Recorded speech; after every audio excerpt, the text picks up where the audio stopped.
As a nursery, we've always had a strong vision of quality, equality, and everybody having the opportunity to achieve their full potential. And the overall ethos of the nursery has always been strongly carried on through everything we do, through constant reflection, revision, talk, regular staff meetings, regular review of what we do. We invite the views of the children. We actively encourage the children to have their views and input, as we do parents, carers and the staff team as a whole. And we listen to and act upon opinions that are expressed and ideas that come forward. Sometimes it feels like we talk and we talk and we talk, but we also talk and talk and talk and do and do and do. One of the major ways I work with staff is to model best practice and model good practice.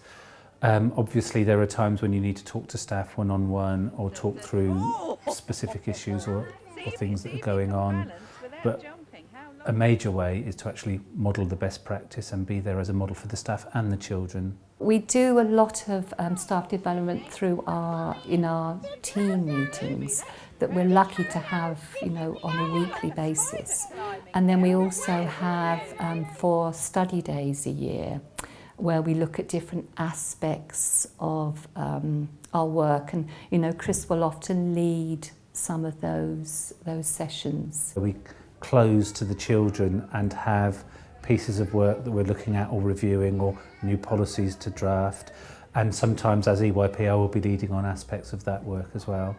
So sometimes we might be looking at a specific area of policy or area of work or a specific area of the nursery. As I qualified as an EYP, it actually happened that our quality assurance process was up for renewal, and we opted to do the EAL, Effective Early Learning Quality Assurance, which is a 3-year programme, and it fitted perfectly with being an early years professional because it then gave me an overview of everything that we do to be able to then focus on the practice within that. It sort of fitted really well that once Chris had gained the qualification, that it seemed a natural role for us, for him to take on the lead of that, because it was a way of ensuring that he had, if you like, influence across the board, because we were looking at the core of what we do in that quality assurance.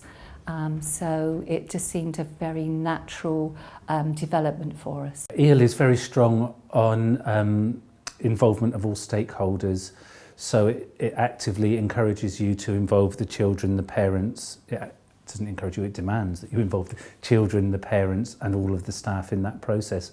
So it was actually ideal for a new EYP role within the setting, and it has given me a very good overview of lots of the practice that I was already aware of, but certainly as well areas that I wasn't aware of before. So to have Chris in that role, it sort of helped with that. It wasn't sort of me or the deputy saying we're doing this, or let's have a look at this. So it helped, I think, with the team and taking on new things.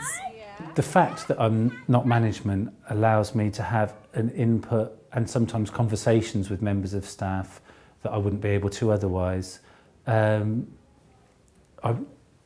Part of it is also being a male worker again, you've always been slightly separate, so you're actually neither one thing nor the other, and actually being EYP in the middle of management and workforce is neither one thing nor the other, but also of both, and so can be a unifying factor within that as well.